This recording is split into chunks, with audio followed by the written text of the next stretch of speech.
Hello everyone. तो आज हम लोग क्लास 12th बिहार बोर्ड से पोएम सेक्शन से फायर हाइम का समरी और उसके साथ साथ जितने भी इंपॉर्टेंट क्वेश्चंस है उनके सारे ऑब्जेक्टिव भी करेंगे।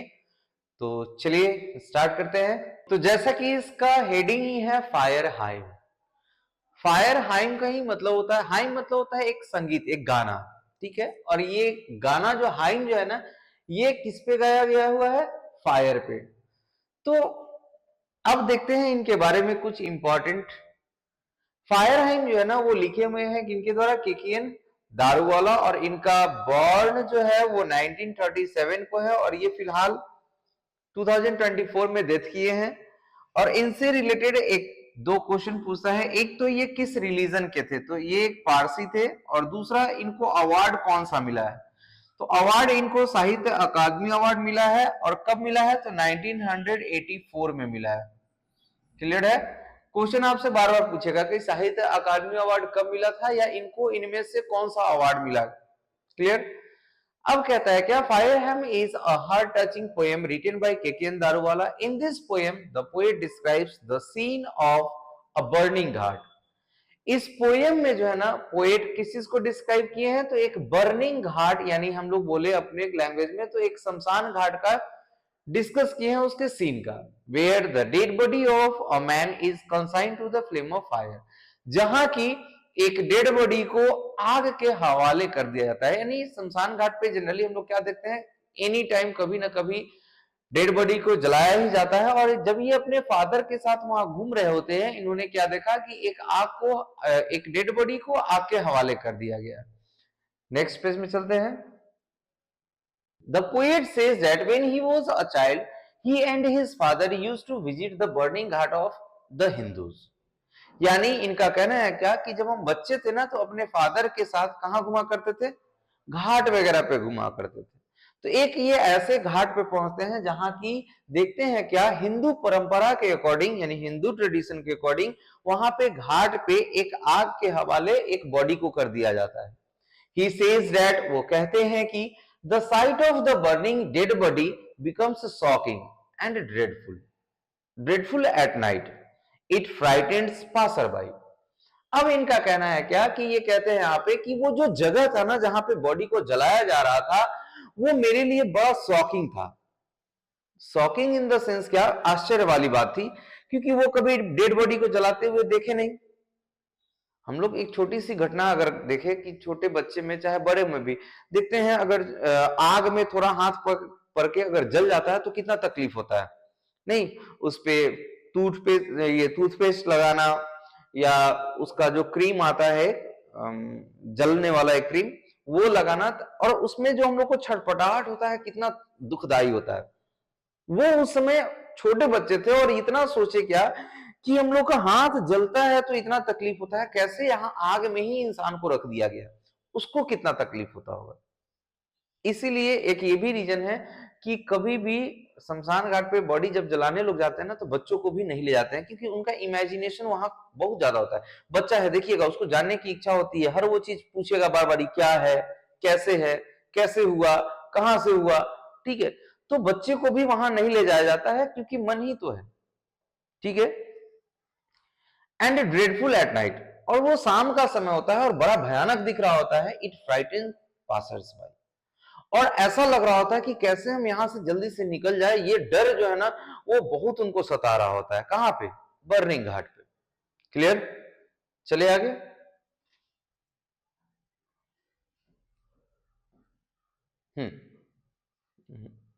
समझिए। Sometimes the limbs of a dead body are left half burned and the redness of fire appears very cruel. मतलब क्या कि वो जब खड़ा होकर के उसको देख रहे होते हैं तो उनको कभी कभी ऐसा लगता है कि the limbs of a dead body are left half burned, यानी वो जो बॉडी है ना जो जल रहा होता है, उनको ऐसा लगता है कि आग जो है ना, देखो कैसे आधा ही इस बॉडी को जलाया है, मतलब पूरी तरीके से नहीं जलाया है। And the redness of fire appears very cruel. समझिएगा, प्रचंड आग जिसको हम लोग बोलते हैं, कहीं पे देखिएगा आग वगैरह लगता है ना तो ऐसा लगता है कि अगर इसमें हम पड़ गए ना तो ये हमको भी, और खास करके जब घाट पे डेड बॉडी को जलाया जाता है ना, तो उस समय धीरे धीरे आग उसमें लगना शुरू होता है, और जब अपने क्रूएल रूप में आता है ना, तो पूरा लकड़ी सहित बॉडी एकदम रेड कलर का हो जाता है। तो इनको ये यहाँ पे क्या दिखा रहे हैं कि वो जो सीन था ना, वो ऐसा लग रहा था कि वो आग अपने एकदम क्रूर रूप में आ चुका हो। ठीक है, the poet in this Parsi who worships fire as a god. अब समझिएगा, यहां पे पोएट जो कि क्या है, पारसी है एक, who worships fire as a god, वो भी आग को भगवान के तरफ से, मतलब भगवान की तरफ पूछते हैं। पारसी भी आग को भगवान की तरह मानता है। तो समझिए यहां पे कहना है क्या कि जो कि आग को हम लोग क्या मानते हैं, गॉड मानते हैं, भगवान मानते हैं, और ये आग भी क्या कर रहा है, बॉडी को पूरे तरीके से नहीं जला रहा है, यानी बॉडी को ये आधा जला के छोड़ रहे हैं। कहीं ना कहीं ये आग, यानी जो इनको हम गॉड बोल रहे हैं ना, वो भी पाप कर रहे हैं। Clear? But he had to consign his newborn into fire because there was no tower of silence there। अब समझिए, यहां टावर ऑफ साइलेंस कहने का मतलब क्या होता है कि जैसे हम लोग का शमशान घाट होता है, इन लोग का टावर ऑफ साइलेंस होता है। टावर ऑफ साइलेंस कुछ इस तरीके से होगा, देखो ये हम टॉप पॉइंट दिखाए हैं, ठीक है। ये एक टावर होता है लंबा, जैसे 2 मंजिल 3 मंजिल के हाइट का हम कहें, 50 फीट 100 फीट का हाइट का एक टावर होता है, जिसके ऊपर में कुछ ऐसा होता है, ठीक है। और यहाँ पे बॉडी को ले जाकर, क्रिश्चियन में क्या होता है कि बॉडी को सीधे ले जाता है और यहाँ पे ऐसे छोड़ देता है, वो जलाते नहीं है, ना ही दफनाते हैं। क्यों? तो समझिएगा, पर्शियन का कहना होता है क्या कि जैसे बहुत सारे ऐसे प्राणी हैं, जैसे पक्षी वगैरह है, जो सिर्फ मांस खाते हैं, तो वो, उनको तो भोजन मांस ही चाहिए। अगर उनको हम मांस न देंगे तो वो क्या करेंगे, अपना शिकार करेंगे। और उनका मानना होता है, उस धर्म में ही मानना होता है कि बॉडी जो है ना हमारा, मर जाने के बाद आत्मा तो निकल गया, तो ये बॉडी क्या है, एक मांस का बस एक टुकड़ा बना हुआ है, जलाएंगे तो जल के खराब हो जाएगा।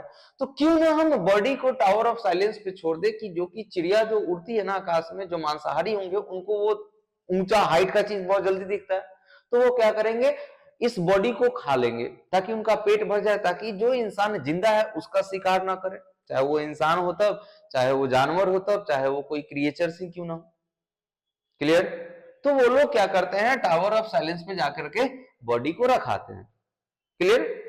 अब यहां कहते हैं कि जो कि आग को देख रहे हैं यहां पे, और ये बता रहे हैं क्या कि अब यहां पे ये कह रहे हैं कि who worships the fire but he had to consign his newborn, ये अपने एक बेटे को आग के हवाले भी कर चुके थे। तो इनको थोड़ा बहुत तकलीफ भी होता था कि नहीं ये गलत हो रहा है। क्यों किए थे? तो ये कह रहे हैं क्या कि जहां पे उनका बच्चा डेथ किया था, वहां से 1000 मील दूर, ठीक है, क्या था उनका, टावर ऑफ साइलेंस था, जो कि वहां तक ले जाना पॉसिबल नहीं था। तो ये क्या किए, ये इंडियन थे और भारत में सब धर्म के लोग हैं, तो एक दूसरे को, सब कोई जो भी जिनका ट्रेडिशन है सबको पता होता है। तो ये क्या किए, हालांकि पारसी लोग भी अग्नि को मानता है, तो ये बेटे को अपने क्या किया, अग्नि के हवाले कर दिया। Clear?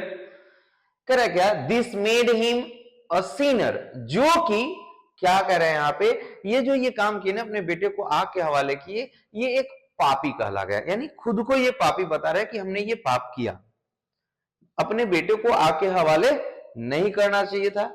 He feels guilty for violating the Parsi code, और जैसा कि ये पारसी थे, तो खुद को पारसी के नाते अपने आप को दोषी ठहरा रहे थे कि नहीं, मैंने ये गलत, सचमुच मैंने गलत किया। क्लियर?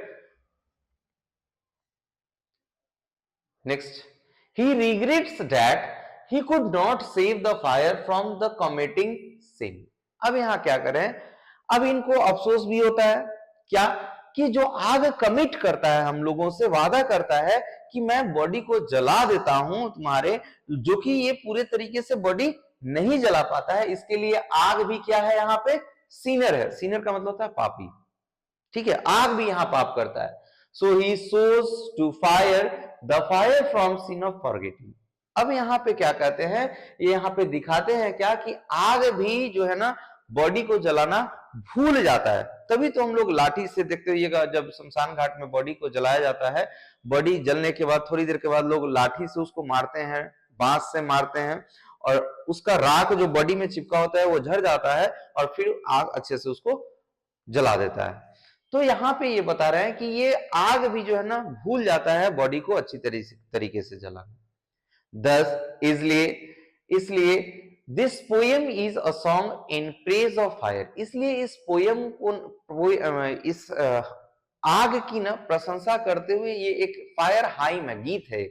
हाइम बोलते हैं, फायर हाइम जो है ना हाइम एक गीत है, ठीक है।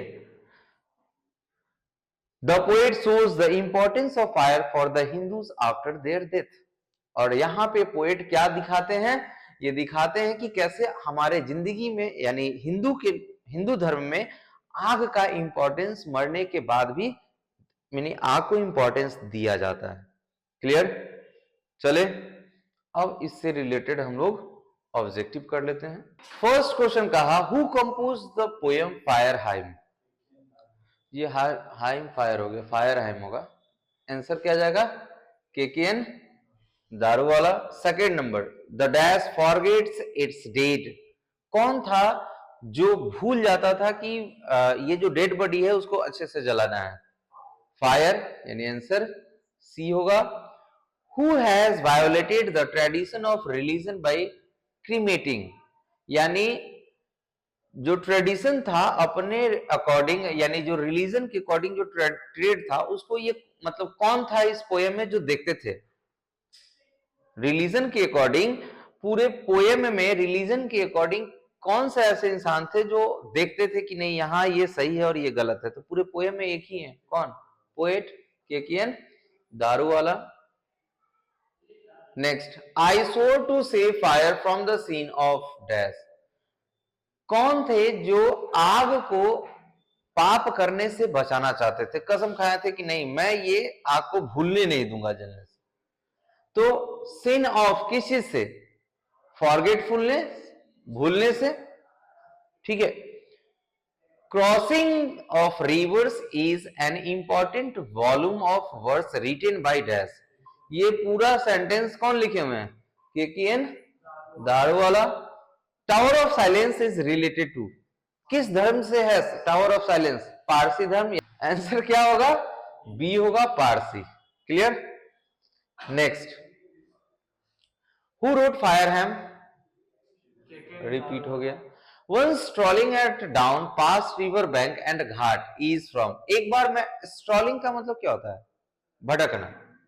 Once strolling, एक बार मैं भटक रहा था, and down past river bank, कहा, नदी के किनारे जहां की एक घाट था। ये सेंटेंस कहां से है, तो फायर हाइम। आपके टोटल चैप्टर में याद रखिएगा फायर हाइम में ही आग की बात हो गई है। डेड बॉडी दो चीज का है, एक फायर हाइम और एक एपिटैफ में है, ठीक है। एपिटेप जहां पे एन एपिटेप में ब्यूटीफुल लेडी की बात हो रही है, जो वेस्ट कंट्री की मोस्ट ब्यूटीफुल लेडी है। The speaker in fire hymn belongs to dash religion, आ गया सेम, जो स्पीकर है फायर हाइम में यानी केकेएन दारूवाले, वो किस रिलीजन से है, तो यहाँ जोरोस्ट्रियन आ गया, यानी आंसर सी होगा। 10 number, the ghat is littered with half burn bodies, answer KKN Daruwalla as a dash by religion. अब यहां देखो, वहां था क्या, जोरोस्ट्रियन, और यहां क्या दिया, पारसी। ये क्वेश्चन इस दोनों तरीके का क्वेश्चन पूछा हुआ है, ठीक है। KKN Daruwalla is an dash poet, कौन सा पोएट थे, इंडियन पोएट थे। हाँ, तो ये इंडियन होगा, यहाँ एंग्लोइन दिया हुआ है, ठीक है, एंग्लो इंडियन होगा वो, इसी को बोलते हैं हम लोग ना एंग्लो इंडियन, ठीक है। इनका जन्म हुआ है पाकिस्तान, यानी 1937 में जब ये जन्म लिए थे ना, तो वो भारत का हिस्सा था। आजादी के बाद वो पाकिस्तान में पड़ गया, तो उसको पाकिस्तान एंग्लो इंडियन को फिर बोला गया, उसके बाद ये पूरा इंडिया में ही रह गया। Consigning his newborn son to flame took place years ago. 20 years, 20 साल पहले बता रहे थे पोएम में कि 20 साल पहले मैं अपने बच्चे को इसी तरीके से आग के हवाले कर दिया। the cremation of dead bodies in are somewhat different. यानी डेड बॉडी का जो यहाँ पे बता रहे हैं कि कैसे हम लोग का वो जो अपना धर्म में थे, पर्शियन धर्म थे, और वो हिंदू धर्म के अकॉर्डिंग अपने बच्चे को जला दिए थे, तो ये किस धर्म से थे? पारसी धर्म से थे। केकियन Daruwalla consigned his first-born child to the flames for cremation because the nearest tower of silence was miles away.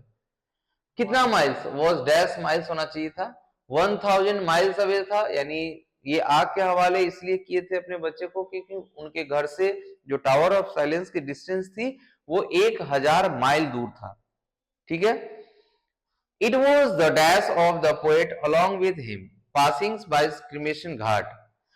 It was the dash of poet along with him. Father या सन? आंसर ए आएगा, फादर के साथ घूम रहे थे।